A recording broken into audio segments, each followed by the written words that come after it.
I woke up to pounding at my door. 6 a.m. My sister stood there, suitcase in hand, hair tangled, smirking like she owned the place. Behind her, my mother's voice cut through the hallway. "She'll live here from now on. And by the way, we're doubling your rent to cover our expenses." I stared at them in silence.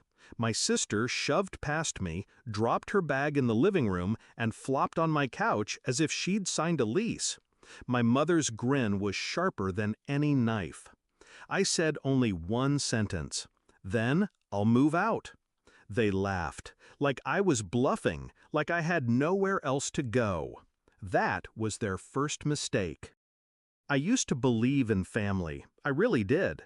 When I was younger, I carried their weight, working part-time while finishing school, paying bills when my father disappeared into debt and my mother claimed she couldn't manage.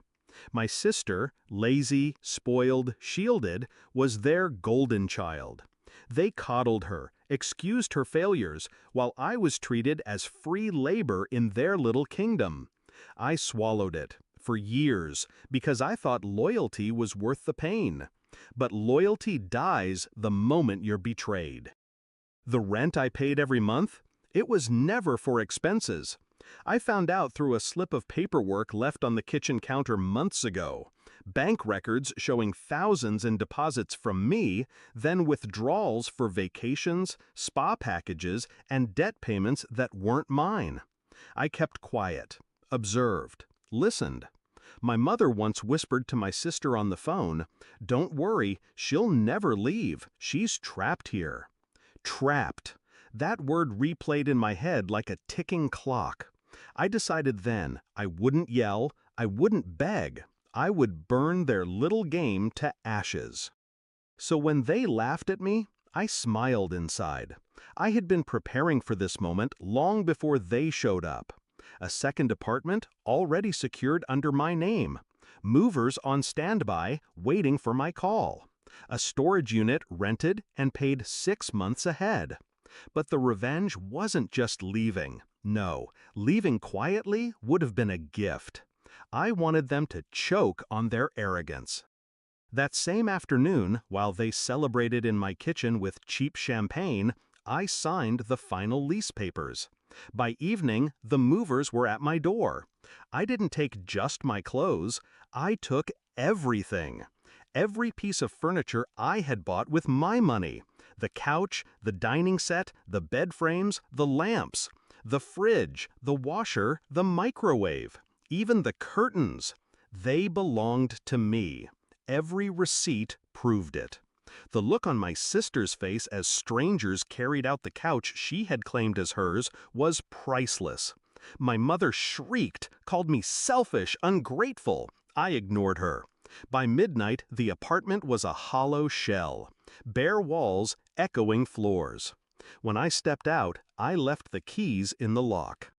The next morning, my phone exploded with calls. Voicemails of my mother's voice cracking with rage. "You can't do this! We have nothing to sit on, nothing to cook with. How could you?" My sister screaming in the background. "She stole from us! Call the police!" I smiled, because I knew something they didn't. I had already spoken to a lawyer.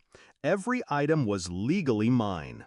Every threat they tried to throw at me would collapse in their hands. And the final nail? I stopped my automatic rent transfers. The account they had bled dry was cut off permanently. They had counted on my money like addicts count on their next fix. Now the faucet was shut.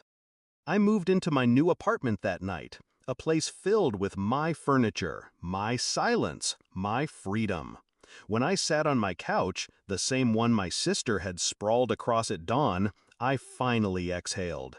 For 10 years, I had carried them, fed them, paid for their comforts while they mocked me.